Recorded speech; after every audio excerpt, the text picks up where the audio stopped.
Yo,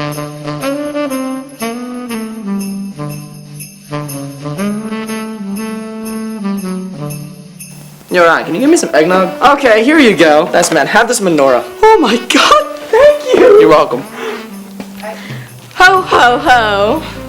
Krampus! He takes, not gives. So, is Santa Claus real or is he just a myth? Yo, what if Mr. Bouchard is Santa Claus?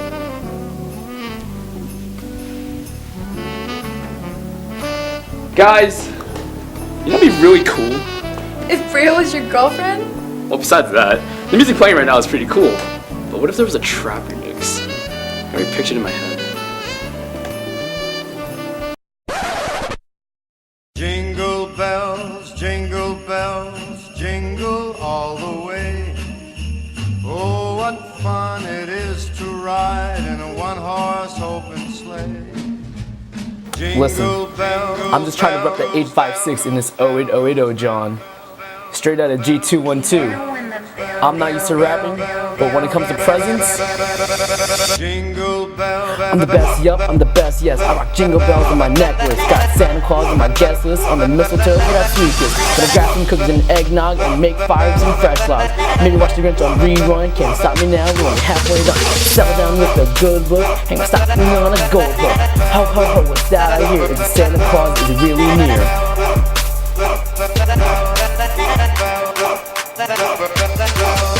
It really is siblings taking flight. Dude, this is so tight. Totally sickness so out of sight. Merry Christmas to all and to all good night.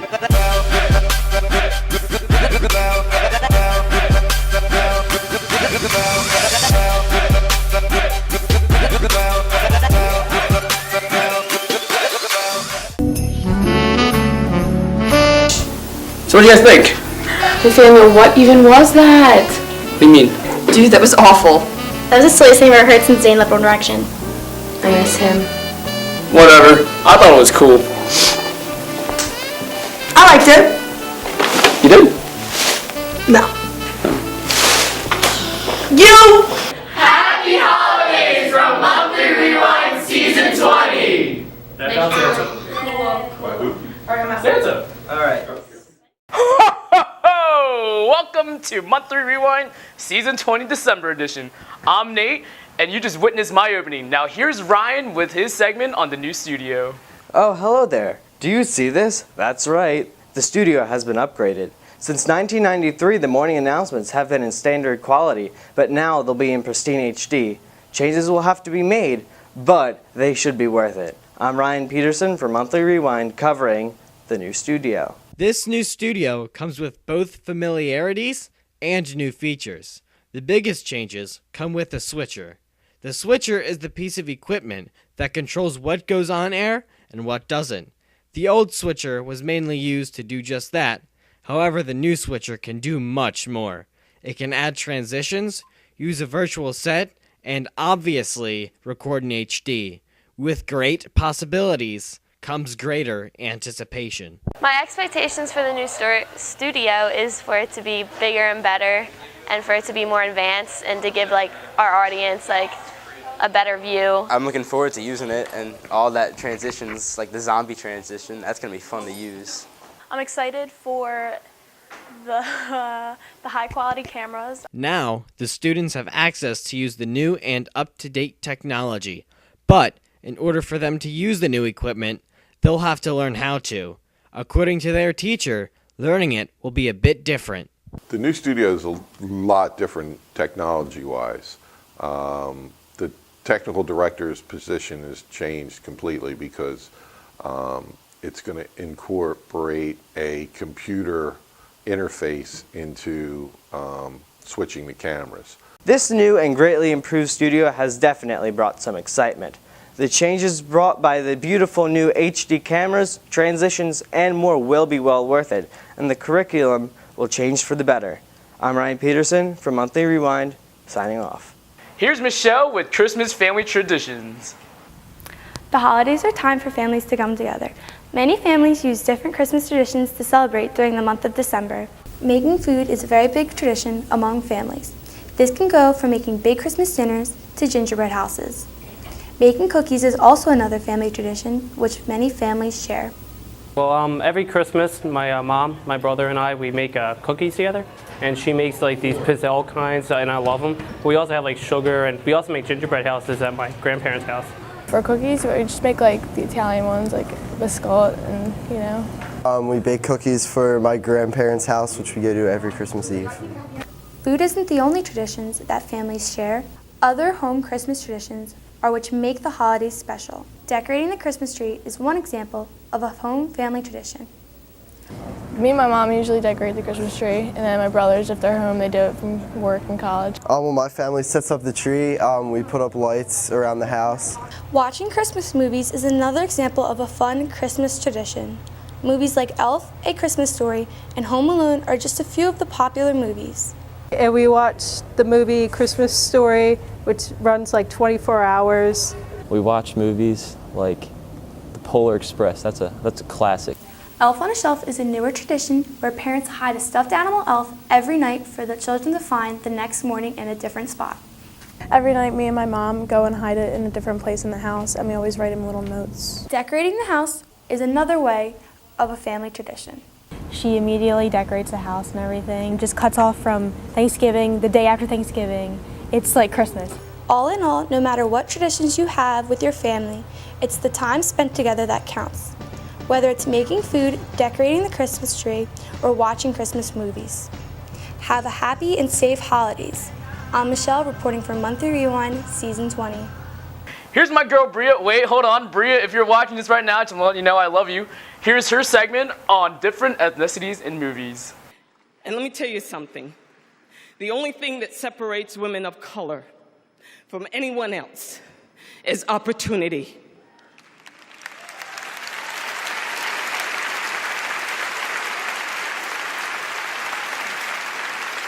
You cannot win an Emmy for roles that are simply not there.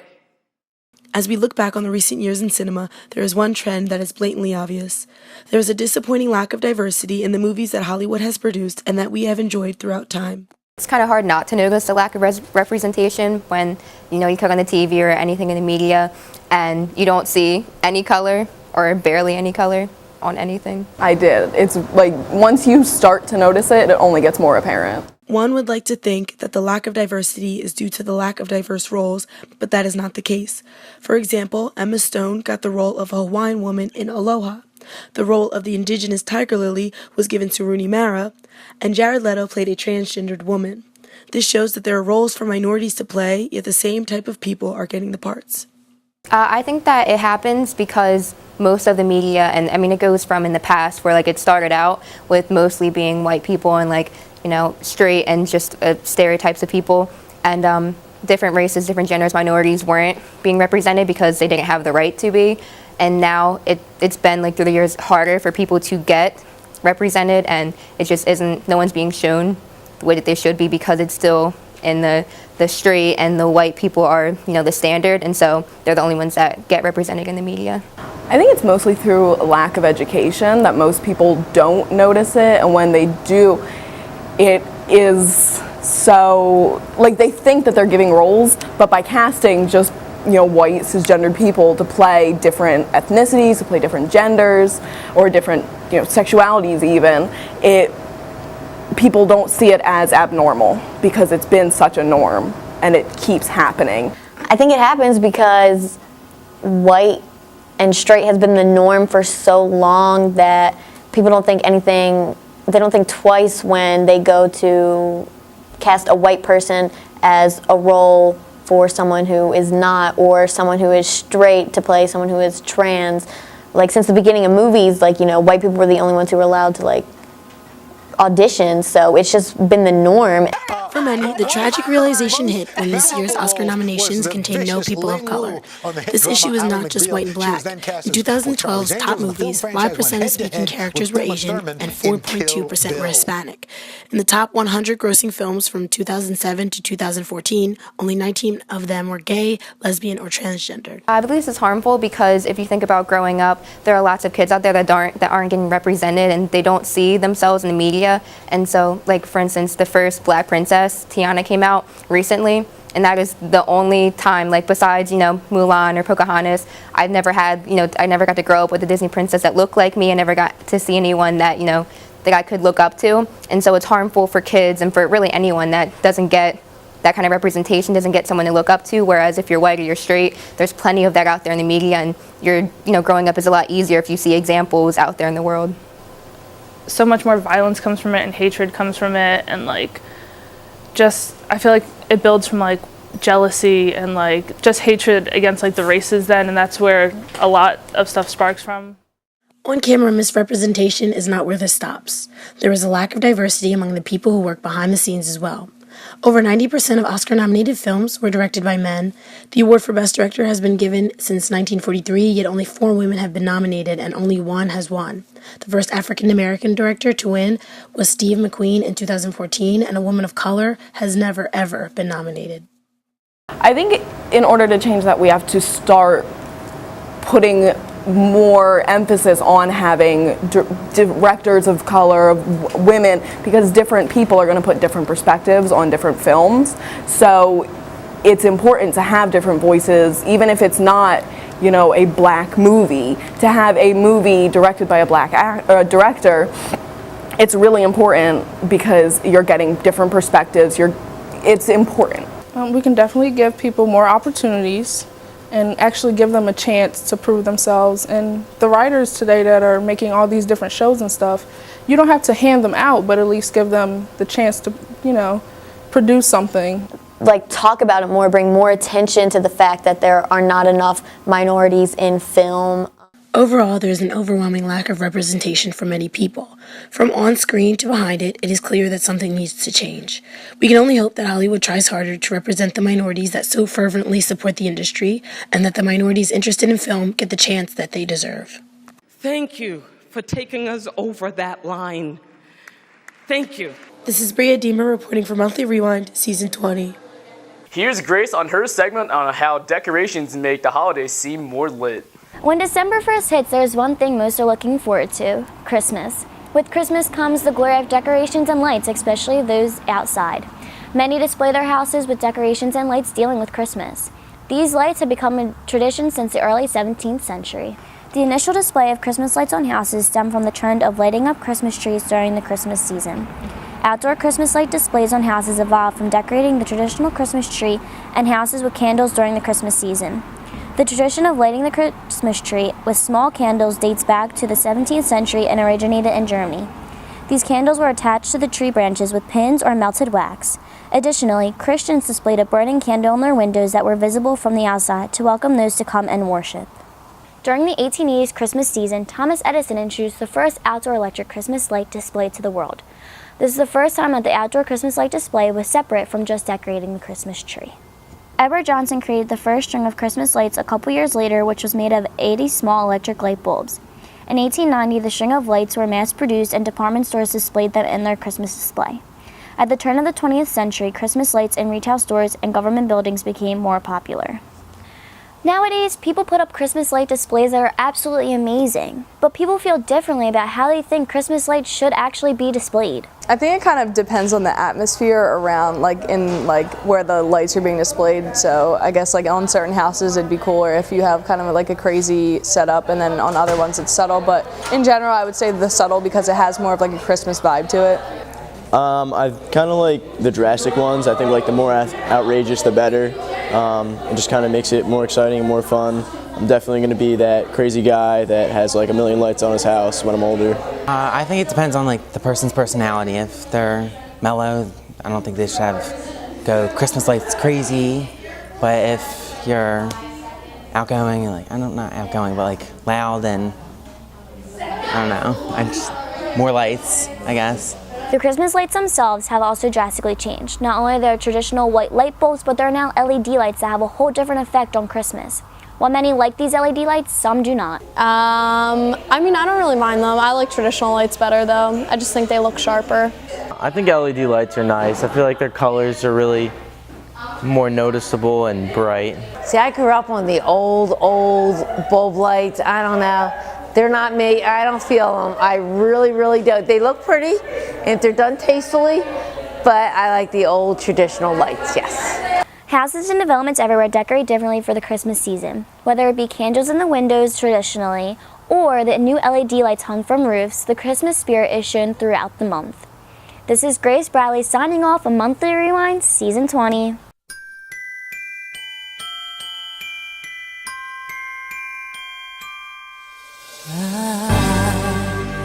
Don't want a lot for Christmas. There is just one thing I need. And here's Natalie covering DECA. On December 2nd, 368 students were inducted into Washington Township's DECA chapter. DECA is an organization that helps emerging leaders and entrepreneurs in careers in marketing, finance, management, and hospitality in high schools and colleges around the globe. This year's theme is to be epic. Now for DECA, it takes a lot of preparation in order to do well in your regional competition. You must complete a 100-question online quiz that goes with your event. Now after that, you and your school will go to the regional tournament where you'll be in a role play. You'll be given a scenario 20 minutes ahead of time and will be given a 10-minute presentation to a judge. There are also pre-prepared events, and you can make your presentation months in advance. For each individual event, 14 students from the region will move on to the round of states. For team events, 7 teams will be picked to move on. For states, you'll be required to complete another online test and role play once again. There will be 3 winners in each event to move on to the international competition, where we had 7 students go to last year.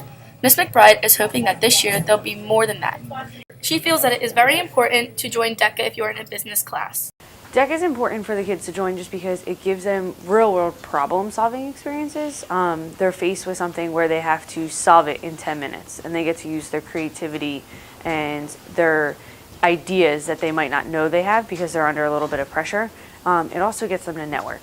So you get to talk to people that you probably wouldn't just walk up on the street to and start having a conversation with, but when you go to a DECA competition, you have to interact with a judge, and it's going to help later in life when you have to interact with coworkers or an interview or college admissions or anything like that. Ms. McBride had shared some of her secrets into succeeding with us. To do well at competitions, my secrets, I guess you would say, would be confident. No matter what you're saying, just believe in your pitch and your ideas, and then the judge will think, you're perfect and you're right on. Also, maintain eye contact and shake the judge's hand. I watch a lot of students be afraid to shake their hand. Don't. They're just average people. So shake their hand, introduce yourself, and then do your pitch with all the confidence in the world. For many new members, they are all mostly worried about the role plays being the toughest part. I'm most nervous for interviewing in front of the judges. I'm nervous about how I'm not really sure what to expect. I've done a job interview before, but I think this will be more pressure because you have less time to prepare. Even though these members feel worried about the role plays, there are many more fun things to look forward to during these competitions. DECA isn't all about the competitions, though. The members of the Washington Township DECA chapter participate in many charity events. In the beginning of the school year, the DECA Executive Board held their annual volleyball tournament, where all the money raised to play was donated to buy toys for the Children's Hospital. Also, there is an in-house fundraiser which helps cover the cost of the hotel rooms for the students that might not be able to afford it. This year, there will be a fundraiser at Chipotle where a portion of the profits will go to Township DECA. Whether you do well in the competitions or not, you still have learned many new things. You have learned how to talk in front of others, made new friends, and help make a difference with charity events. DECA is a great club to get involved in, and if you take a business class, I suggest you give it a try. I'm Natalie Rosabuto, reporting for Monthly Rewind, Season 20. Now here's Ben with Hanukkah. As the holiday season approaches, many in Washington Township are decorating and preparing for Christmas. However, there is a small number of people in Washington Township and the surrounding area that are gearing up for an entirely different holiday altogether. For the Jews of South Jersey, the celebration that this time of year brings is the festival of lights itself, Hanukkah. Dating back thousands of years, the story of Hanukkah depicts the world's first recorded war fought for theological reasons. In the tale, the brave Judah Maccabee led his fellow Jews against the Greek king Antiochus IV and fought for their freedom of religion. Then, miraculously, they used the 1 day's worth of remaining holy oil to light the eternal menorah for 8 days and nights. Even though Hanukkah is quite unimportant as a holiday in the Jewish religion, its close proximity to Christmas and New Year's has made it quite the well-known one. However, When non-Jews consider the holiday, oftentimes they're uncertain as to why it is that Jews celebrate it. This is mostly because its occurrence during the holiday season is really all they know about it. The act of giving and just kind of celebrating like the historical significance of like how the light for the Jewish people miraculously was lit for a long time or whatever ended up happening. Well, I think one of the reasons why a lot of people don't know too much in America about Hanukkah is we're not a particularly religious country anymore, even though we have religious roots. So I think if you asked a lot of people, a lot of Christians about the roots of Christmas, a lot of them wouldn't be able to tell you. Plus, the minority of people who are Jewish in the United States is very, very small, and I think that probably accounts for it as well. Regardless of your religion, it shouldn't stop or hinder anyone from enjoying the times and the moments and celebrating what they believe in. Although a rather minor holiday in the Jewish religion, Hanukkah is one that is built greatly upon tradition, the most common of which is the lighting of the menorah each night to symbolize the miracle of the holy oil lasting for 8 days. However, each family celebrates the holiday in their own unique style. Lighting the menorah together as a family. I have 2 children. Each one of my children have their own menorah. And we light the candles and we say the prayers together. And then we have an electric menorah for the windows so that each one gets to do their own electric menorah for the window so that they can see it on the outside. And then we exchange gifts. Well, every Hanukkah, my family, we light the candles, and we want everyone to be there, so it's as inclusive as possible. So we'll FaceTime, my sisters, since they're at college, so that everybody's part of it. The young kids, we try to get together and we play dreidel for fun for a while. There are many aspects of Hanukkah worth loving, no matter what type of Jew you are. Everyone who celebrates has a different aspect of the holiday that they consider their favorite.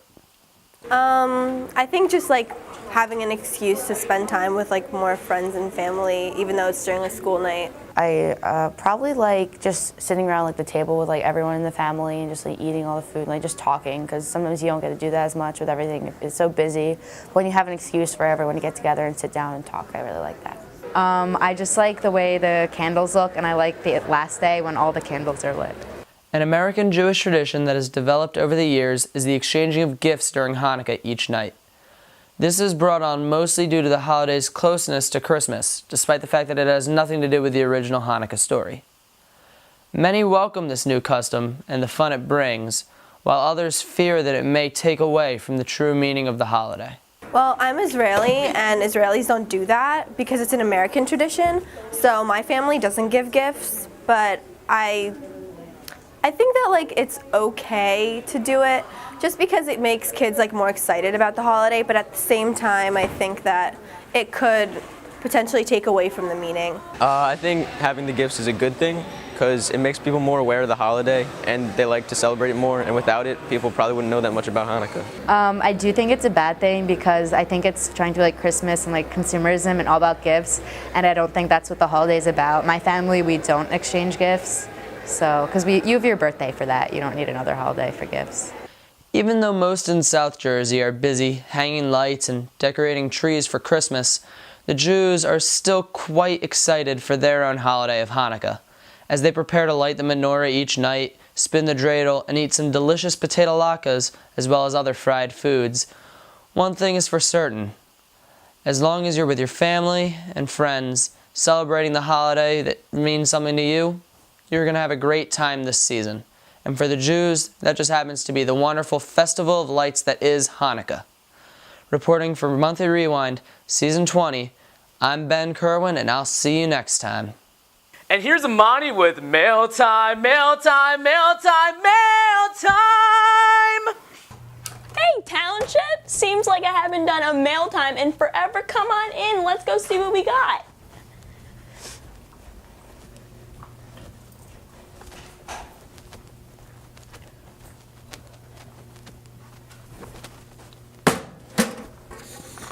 Got some mail in here. Do you like competition? Because I do. Do I like My middle name is Competition. What's a friendly challenge I can do with my friends over the holiday break? Well, don't you worry, because I have just the thing. Ready for this? a gingerbread house off. Let's do this! For this gingerbread house off, you'll need players, a gingerbread house, and 1 or 2 judges. In the box I bought, there was 1 building tray, the gingerbread cookies, 1 bag of icing, a package of jelly beans, and a package of sugared jewels. Head to head, the seniors against the juniors, having 10 minutes to build and design a pristine gingerbread house. Only time will tell who takes the W. Today, the seniors, our strategy is basically build it strong at the bottom and it'll get us to the top. Speed, focus, and a lot of trap music. My strategy, I don't have one. Probably I'm gonna end up doing all the work while Grace conducts, and Natalie's gonna laugh the whole time, you know. Carly is gonna laugh the whole time, and nothing's gonna get done, so yeah. All right, see, speed is important, because going faster will win faster, you know, but you gotta make it sturdy too, because that's also important, because you don't want it to fall down, because that's just bad. You won't have a gingerbread house if it's just there, you know? And of course, because I'm a senior, I know we're taking the win. I mean, if our gingerbread house stays safe, then we got this, because like, God knows what the seniors will do. Like, they'll be like, knock it over, like, woo! The seniors. Me. Just me.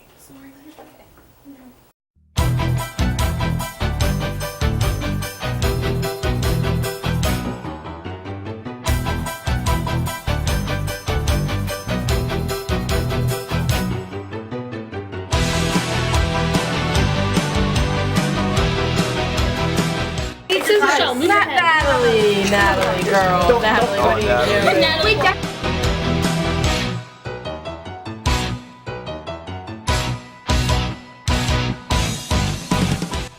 It broke?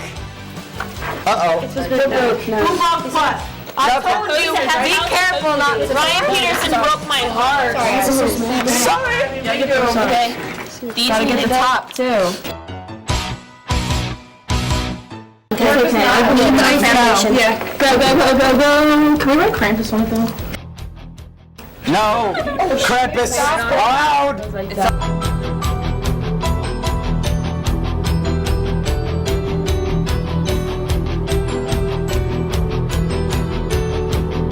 My quiz how to do this. If you guys are doing it like, make sure you put the icing on the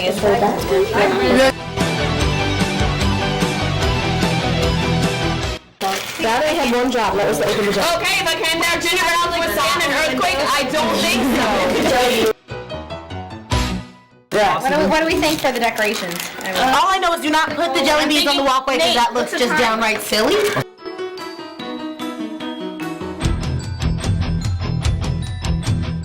To test their strength, we have to put have them step on this, and whichever one withstands it, obviously. I think they should go first, though. Judging me. Okay, the front.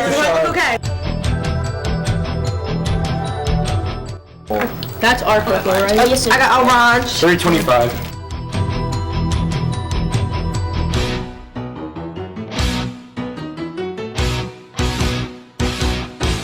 They're good.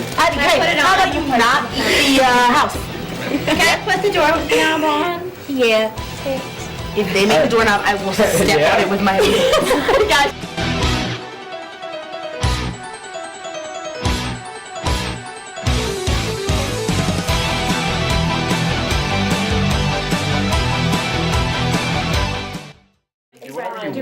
Honestly, No, a wreath might be too much. Yeah, No. I think that'd be cool. I think it'd be so cool. It's either hit or miss. She gotta do it. Just do it. Abby, a lot of pressure on you. Just do it. Where's Abby, you have a minute and 45 seconds. I need green. Come on. Ryan, how much time's left? 1 minute and 15 seconds left. The wreath isn't worth it. The wreath isn't worth it. It is worth it. No, it's not. It's not worth it. It's not worth it. Are you kidding me? It is worth it. I'm giving you green. But it's not. It ain't worth it. But you know what? If You're almost it's on Monty and Abby, but if we win, it's on me and Kayla. So you know what? What am I doing, y'all? Give me a wreath. Give me a circle, please. Don't do it. Right at the top. Right at the top. 3 seconds. I can't condone this. Seconds, we don't talk to me. Oh my God. More green. Get more green. Get more green. Seniors. Take the juniors. That's your yellow. 20.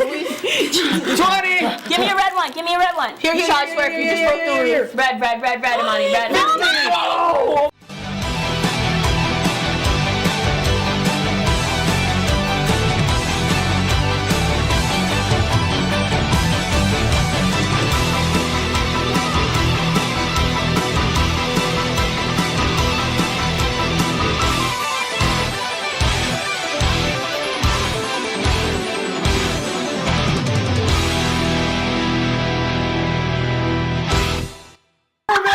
Oh my God, this is so ugly.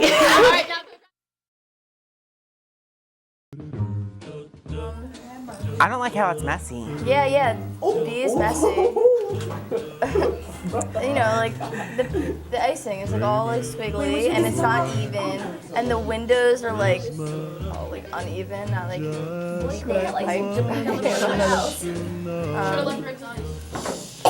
but I like the X. That was a nice touch. I don't like how the windows are same size as the door. That's the gingerbread company. Something I like about A is the squigglies and the evenness of the roofs. I think that. I like the wreath. Yeah, the wreath's good. The door in A is just like really good, and the door in B is just like. I like the little bushes in A and the edges in B, whatever it is, the tab. I don't see bushes. Well, little nerds. They're not nerds. Yeah, I'm creative. These are nerds. B has a lot of icing. True. B is caving in, or A is caving in. I don't like how A is not center the roof, but I like how it has like the icing design. Yeah, but it's just gonna top over like any second. A, by the way. That one has a lot of icing too. Like in the walls. Yeah, it's a little messy. Yeah, I think A is just B. A is very like trim.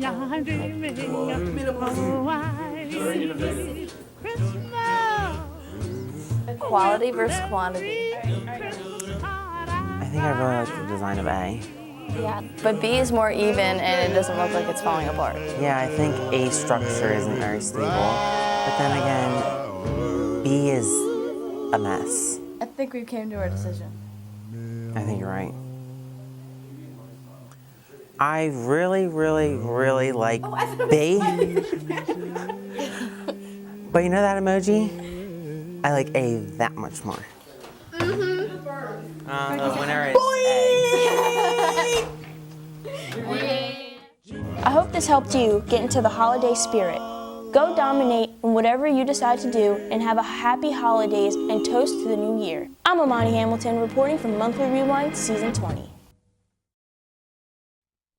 And here's Carly Griggs with 24 at the Core.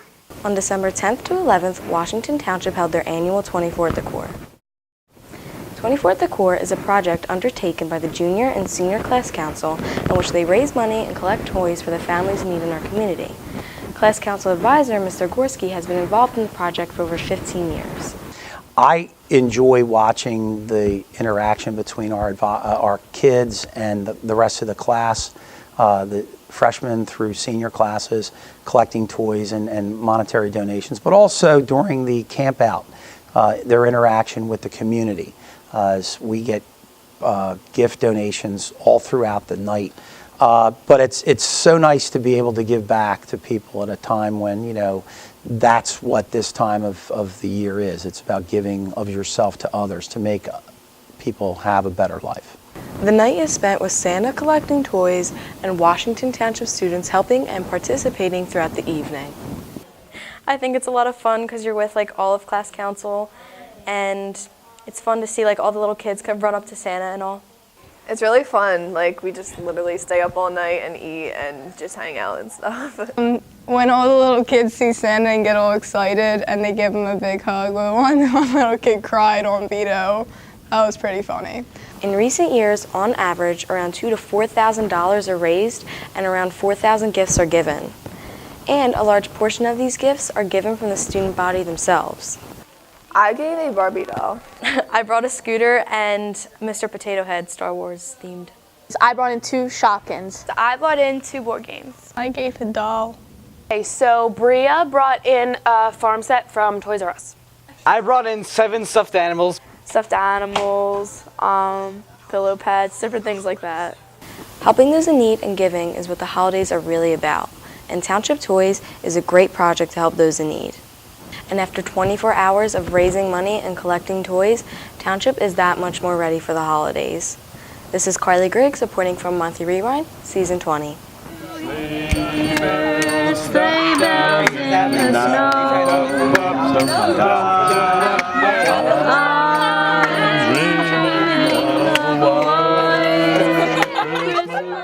Here's my beautiful gluten-free producer on her segment on controversial cups. Each year to signal the holiday season's arrival, Starbucks releases their annual holiday cups to serve up their famous coffee and additional holiday flavors. However, this year the holiday cups have caused an extreme uproar. This fight is seemingly led by Protestants, evangelicals, and other religions who believe this year's cups were yet another attack in the war on Christmas. In past years, the company has included snowflakes, reindeer, snowmen, and even ornaments into the design. This year, Starbucks has taken off all types of wintry or common holiday symbols to create a more minimalistic design. This holiday season's cup begins with a bright red color that fades into an ombre dark cranberry, and everyone has their own thoughts on such a different design from previous years. They're pretty nice because it appeals to a lot of different cultures and their holidays. Well, I don't care that they're red, basically, because nobody should care. I don't know, I kind of like them. I think it has like a classy look, like it's very elegant. Some praise the minimalistic design and believe it is still festive and just an all-around nice cup. However, there are others who believe this is just another hit in the war on Christmas and that their religion is under attack. Many of those extremists believe that the world is attempting to be too politically correct and that Starbucks holiday cups were yet another example to prove their point.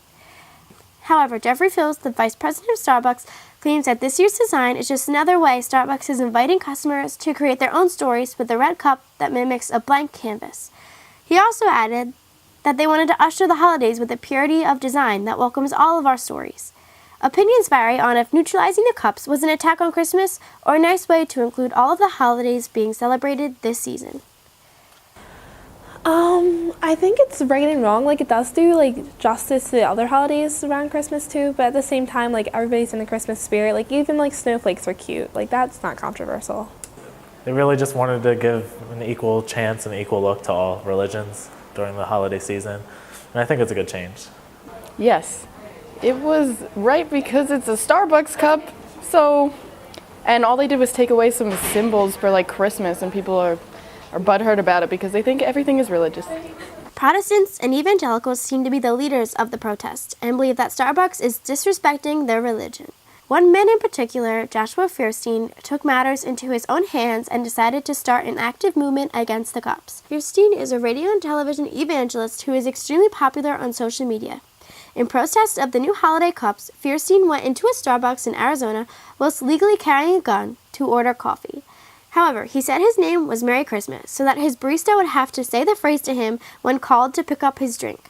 Fierstein then posted a video in the Starbucks parking lot explaining what he did and asking others to join in the protest using the hashtag Merry Christmas Starbucks. What's up, Josh Fierstein here. You know, I think in the age of political correctness, we become so open-minded, our brains have literally fallen out of our head. Do you realize that Starbucks wanted to take Christ and Christmas off of their brand new cups? That's why they're just plain red. Some followers supported Fierstein and went to their local Starbucks to join in the movement, while others were extremely critical of his actions. There were various contrasting reactions to Joshua Fierstein's radicalism. Our world has reached a new level of ridiculousness. It is a cup, a coffee cup. Why are people this mad? I'll never know. Yeah, it's definitely extra. There's just no reason, you know, like, just too liberal for this. I mean, people are just doing way too much. It's rude. I don't know, because we're a country with like freedom of religion. And like, I don't know, you can't force people to celebrate your holiday. Like, if someone told him to say like Happy Hanukkah, he would feel uncomfortable. The Starbucks controversy has brought on a lot of attention towards how far political correctness is taken. Most people claim that it is the age of political correctness, but how far is too far? There are many opinions circulating about if the use of political correctness is too much nowadays. Yeah, a lot of times we do. Like, this is like an example. Like, we can't just have like a Christmas nice cup because everybody's like all up in arms about it. Like, we go really far with it a lot. I mean, I guess for like a Starbucks cup, I don't see that as being like taking it away is like incorrect, like politically. So I think that people think too deeply into things, especially when it comes to religion and stuff. So there's just no reason for it. It just causes unnecessary problems. To conclude, this season's Starbucks holiday cups had an extremely minimalistic design to include all religions into the cup. Starbucks is a global company that serves millions of customers per day at over 23,000 stores in 68 countries, including the United States, which is home to people who celebrate Christmas, Hanukkah, Kwanzaa, and other holidays, or nothing at all during December. They must appeal to everyone, especially during the holiday season. There are more holidays than just Christmas, and Starbucks recognized this and did something about it. However, no matter which holiday you celebrate, nor your take on the controversy, the holiday season is about coming together. Let's not let this controversy get in the way of the joyousness you're supposed to feel during the holiday season, and we can do so whilst drinking a nice warm cup of coffee. Happy Holidays, Township. This is Kylie Finnegan reporting for Monthly Rewind, Season 20. And here's Carly Dunbar with Christmas Tree, oh, Christmas Tree Traditions. On December 25th, every year we celebrate Christmas. But what is Christmas without a tree and decorating it?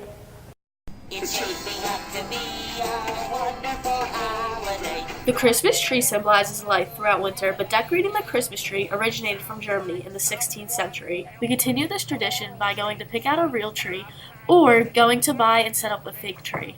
I have a fake tree. Fake. Real. We have a fake tree. But the most important part is what you put on the top of your Christmas tree. We put an angel on our top of our tree. I put it on top of star, but like I don't put it on personally because I broke the last one. So my dad puts it up. We don't put anything on the top. We just like decorate around it because like there's not enough room to like hit the top. No matter how you decorate your Christmas tree is going to turn out beautiful. Thanks to Germany, we have this opportunity to go pick out a tree and decorate it and put whatever we want on the top. I'm Carly Dunbar reporting for Monthly Rewind Season 20. Here is the homecoming queen with her segment on Wizards of Winter. The holiday season wouldn't be complete without festive music. Every year at WTHS, the band, chorus, and orchestra perform their own winter concerts, showcasing each branch's talents. But this year, instead of hosting separate shows, each music department came together to bring about the Wizards of Winter holiday concert. This music spectacular doesn't happen often and took a lot of preparation and behind-the-scenes help to make the show come to life. Well, preparation was a lot of work, but we got a lot of practice in, and we sounded much better every time, so it was pretty interesting to watch. Preparation was really difficult because there were so many kids and there was really hard music, but overall, it was good. After months of preparation, each member has developed their own favorite part of the show. The show was really good. As I was playing, you could see the lights and it seemed pretty cool. And then we got to see the recording of it, which is also really cool. The show was actually very good. I liked all the lights and the music, and it sounded really good. It was probably one of the best performances we've ever given. So yeah. As the president of the Triad Music Honor Society, WTHS senior Ray Sambor took a lead role in preparation for the show. He spent many hours after school volunteering to make the show a success. So in preparation for the show, I was able to obtain permission to actually play the music because originally we did not have permission to play the songs because we had arranged them ourselves. Certain people arranged them, past directors and whatnot. I also helped to set up the pianos specifically in the sounds that they would play and who would play which part and all that. Ray has his own opinion on whether or not the show is a success. Yes, I think the show was a really great success. We had a really big turnout and all the students really enjoyed it. Being a musician in the show and even getting a solo, Ray definitely has his own favorite part of the performance as well. My favorite part would probably have to be during the song between two songs, Silent Night and Veni Veni, because there's a lot of solo instruments featured in Silent Night, and they just sounded really nice. And for Veni Veni, everybody played together, the chorus, the band, and the orchestra, and just the combined voices and instruments sounded really great together. Without teachers to lead the students, there would be no show. Mr. Zakowski, Mr. Corigliano, and Miss Pagan worked with students during and after school starting in September to make sure each department was perfect come showtime. Each teacher has a favorite moment through the whole experience. My favorite part was the actual concerts themselves. I thoroughly enjoyed playing for the faculty and staff on the holiday assembly, and then later that night when we did the concert for real, just everything came together in that moment. It was really, truly exciting to experience that with all the students at the same time. My favorite part, no offense to the orchestra students, was getting to conduct the singers, because that's not an opportunity I don't get often to work with singers, and so the experience of working with the singers and the orchestra all at the same time to me was really a peak experience. I really like that a lot. My favorite moment of the show, well, I have two favorite moments. The first one was actually at the dress rehearsal the day before the show, because it was the first time we had everybody all together, all 325 plus cast and crew, and it was a really, really cool moment to have everybody in the room at the same time and to experience that whole, we're all here together working for the same goal. And I would also say during the concert itself, my second favorite moment was probably the song Christmas Canon, because it's from a personal story. It is the song my wife walked down the aisle to when we got married, so there was definitely a special throwback moment that night, hearing it performed live by the students. After putting in months of preparation for the show, each teacher has their own opinion on whether or not the show is a success. Yeah, absolutely. I don't think we could have asked for a better performance from our students, and we were really pleased with the production quality and value that came out of it. Obviously, we got a chance to kind of see it after the fact, and just really amazing that it just kind of all magically came together. Oh, I think it was a great success. I think the students who all participated in it absolutely loved the experience. I think they were blown away by it. And I know that all 1,600 people who came to the show really enjoyed watching it and hearing it. Absolutely. I would say the show even exceeded my expectations. Everyone worked their tails off that week, from the singers, all the instrumentalists, the crew, sound, lights, tech, everything. It went so smoothly. The kids had a great time. We had a great time. I couldn't be more happy with how it went. The concert was performed 2 times on December 3rd. During school hours, a preview show was performed for WTHS students, and later that night, the band, chorus, and orchestra performed in front of thousands. Attendees have their own opinion on how the show went that night. I thought it was really good. It was really nice to see all my peers come together and make a nice show about music that we know, but a new take on it. It was really interesting just looking at all the lights, listening to the music. I thought it was pretty incredible. It was like a professional performance. I'm pretty impressed that it's only high school kids. I thought it was really good because I'm in the 6th grade orchestra in Chestnut Ridge, and I can't wait to do it when I'm in high school. It's not every year that WTHS has the opportunity to host a holiday music extravaganza. The show would not have been possible without the help of everyone involved. After months of preparation, the final results were spectacular. By bringing together all the music departments, the Wizards of Winter concert definitely succeeded in creating holiday cheer here at WTHS.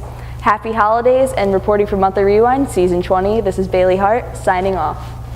Deep inside this Christmas Eve, watching as the hours leave, gently drifting in the air, shadows of And here's Abby with her segment on Christmas in the city. If you want to find love, then you know where the city is. Christmas time in Washington Township is a sight to see. With elaborate lights, festive attire, and holiday celebrations, we definitely make the most of the season. But multiply our spirit by 10 and you start to get a glimpse of life in the city during the month of December.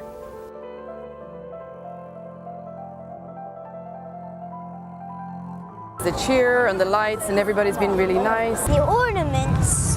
How magical it is.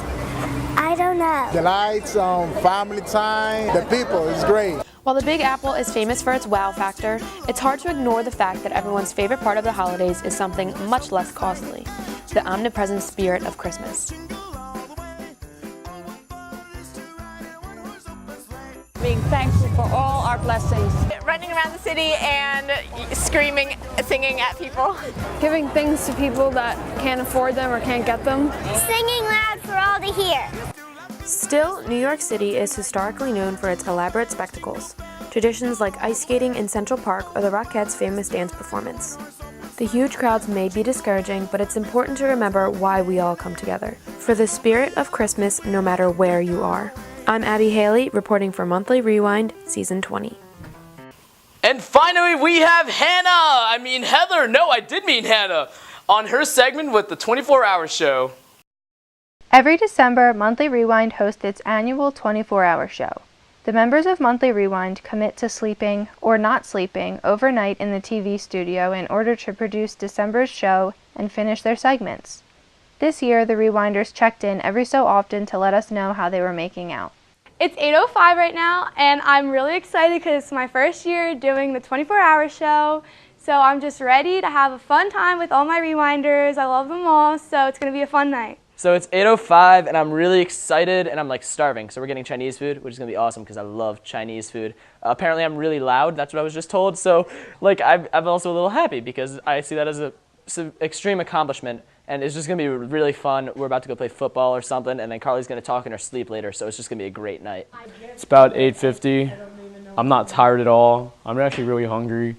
I really want some General Tso chicken, maybe some dumplings. Sushi doesn't hurt as well. The Monthly Rewind family used their time productively to do their segments as well as other homework for other classes. But there was also plenty of time for fun. Makeshift football games in G Hall seemed to be the biggest hit this year. How's Monthly Rewind doing now? Let's find out. It's 10:52.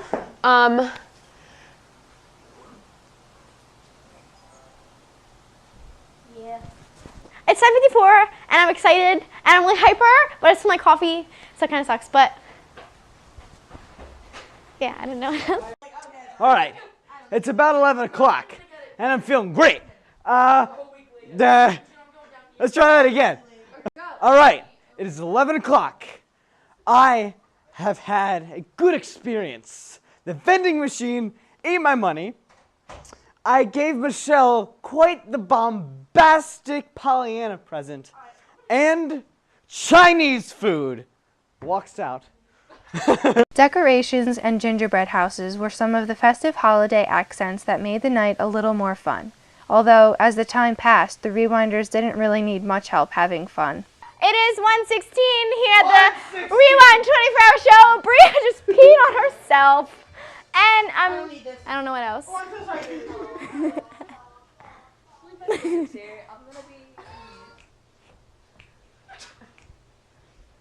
Well, it's currently 3:22 and I'm actually wide awake, working on that December 2nd, trying to get my grades up, trying to do good in here. We have 3 people sleeping. We have Ben, Abby, and Michelle. Of course, Michelle's sleeping. She's trash, It all seems so simple. All right, it's currently 3:20 in the morning, and I'm sad to say, the juniors. All right, after that incident, we lost, juniors. We lost the gingerbread competition, and I'm so sad. I didn't even get to do my strategy. Grace just took it all over. I'm so disappointed. The troopers of the group who stayed up throughout the night gave us some input on how it went down after everybody else was getting their beauty rest. Alright, so it's currently 7:11 and I'm actually pretty hyper for some reason. I haven't gone to sleep all night. And the other people that stayed up were Ryan, Nate, Imani, and Carly. And yeah, we're actually pretty all hyped. We were just making a music video. And Bailey, that's right, she was the one filming it. So, just been working on our segments through the night while everybody else was sleeping. Well, I didn't go to sleep because I was staying up all night doing my segment. So I got my seggy done, and I was just chilling. Actually, I'm still doing my seggy, so, you know. But I feel great.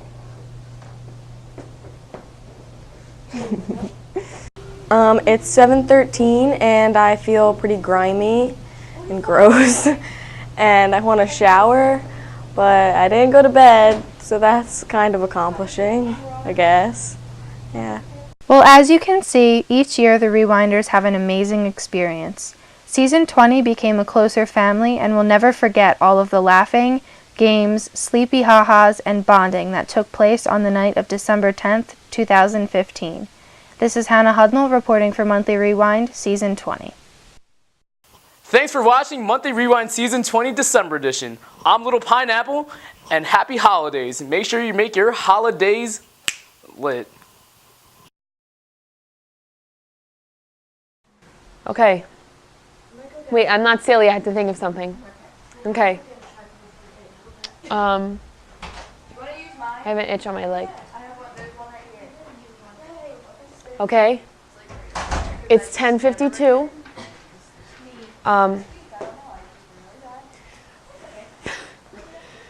Boy. Tell him. No, never mind. Ready, go. What time is it? Don't look at the camera, look at me. I know, I'm like, I want to get her a good... 8:48. Say Go. something. Cinnamon buns. Cinnamon buns. Hello. Go ahead. And From the other side. Well, it's... Wait, is the mic on? 9. Wait, yeah, it is actually. So, yeah. The person left it on, yeah. Carly!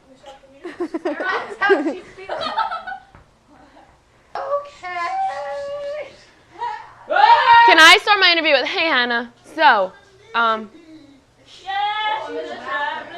wait, I'm going to drop it low. Get ready for this. All I need.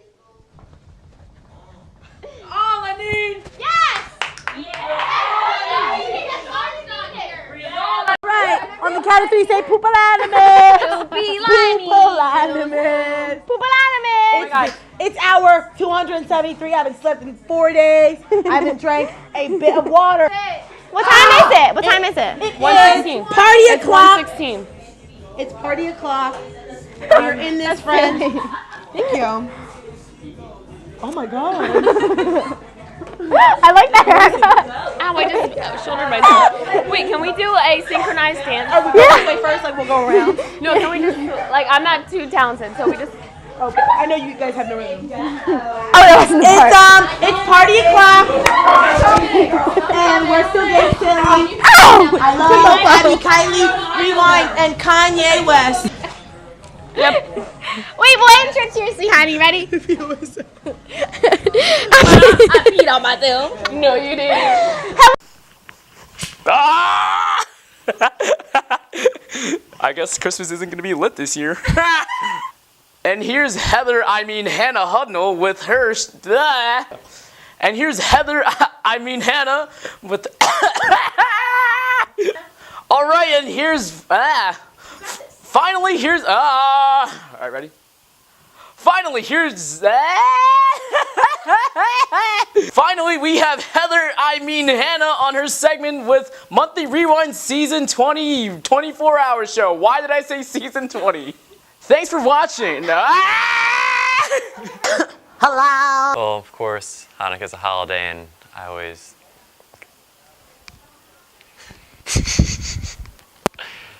It's always important to remember your past and to remember the Alamo. I don't know. Alright, so probably a pretty quick list to ask. Like, why do you think people around here just don't know about it? Okay.